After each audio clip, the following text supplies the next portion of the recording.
everyone, my name is Lauren, for those of you that don't know me, and I usually try to make some videos on autism awareness because I was diagnosed with a high-functioning form of the condition, because it's really frustrating to deal with, and I grew up with it in a time that it was poorly understood, and many older people in my generation, like my parents and people like before them, still think of people like me as a brat, and they never thought of people like me as just suffering and worrying so bad that you can't function.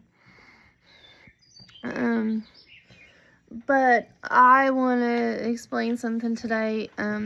So we autistics don't tolerate changes in routine.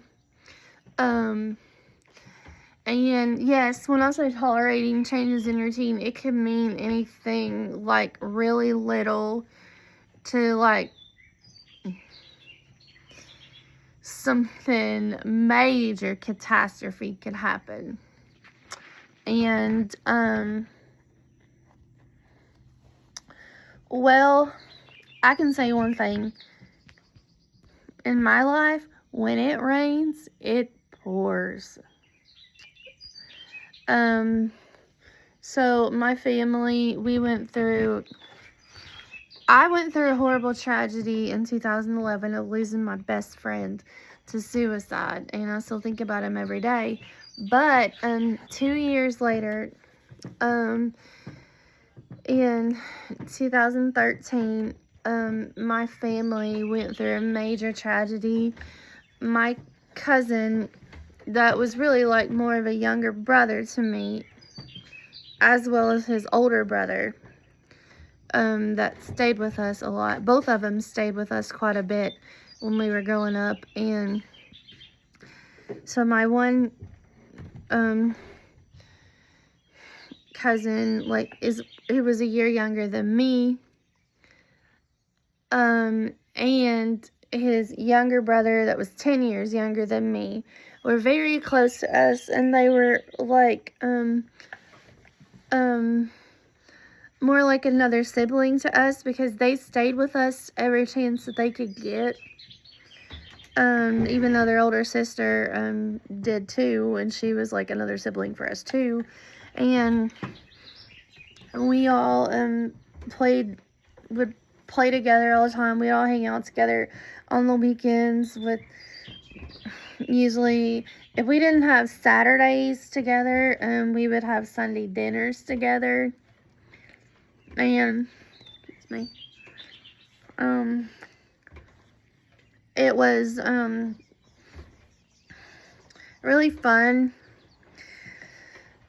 But unfortunately, they started making bad decisions, and, well, they both drug overdosed, and within 1 month apart. The younger cousin, he died this day, back in 2013, and his older brother died, exactly 1 month later. It was right before my dad's birthday in July of 2013, and it was horrible. I mean, for my uncle, and my mom has called my uncle, which is her older brother, the modern day Job, because he has been through so much tragedy in his life. It's just he went through a divorce from his first wife back in the late 80s, and he married his second wife and had their youngest son, which his other son was from his first marriage. And they were both raised together, and they should have just been like regular brothers. And his second wife raised his first son like her own, and but the daughter, she was already pretty much grown and on her own by then. But still, I think about both boys every day, and they were some of the most supportive people that I've ever met for me about my autism. And the older one just thought it was really amazing that I was a roller coaster enthusiast. And he was never shy to ask me a question.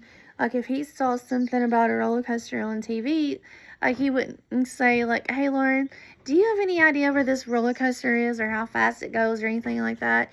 And I would be like, and I would answer him straight up if I knew the question about it. And he's multiple times asked me how many times or, but anyway, he just always thought it was amazing that I was fascinated with roller coasters. And I still am. And every time that I pass one by, I often think of him because he liked to do stuff like that with us. And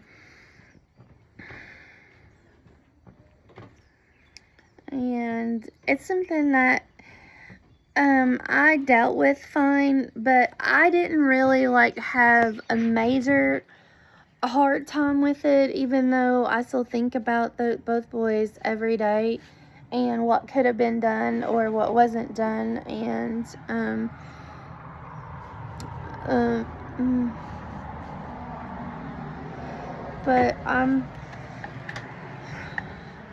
but it was really rough on our whole family that time. And yes, I did have multiple meltdowns over it. And right around that time, I can remember all of my pain from my hip and my endometriosis, and my bladder problem flared up, and I knew what it was. And a lot of my sensory problems from autism that I hadn't had for a long time, they also flared up really bad that summer. And I didn't tell anyone because I just don't really want to go into detail unless it's a real problem. So. And also, a lot of my sensory issues that I've had, they do tend to flare up when certain routine changes. And but even though I handled that part fine, like my cousin, losing two of my closest cousins that were like a sibling to me and my sister, I dealt with it fine, even though I still think about them every day. But there's still a lot of other things that happen in lives that that have happened in my life that I don't tolerate very well. Like my mom's health issues this year that she's having, and my sister had some major health issues 3 years ago. It was really scary. And just others, and of course, just other stuff too. And anytime that there is someone on the autism spectrum that is going through a hard time, no matter what it is, keep them in your thoughts, and always put people like them first, because it's just really rough on them. And may I also ask that everyone keep me in your prayers for the rest keep my family, just for this current situation that we're going through, in your prayers too, for the rest of the summer. May God bless you, and have a wonderful day, and I hope to promote more content.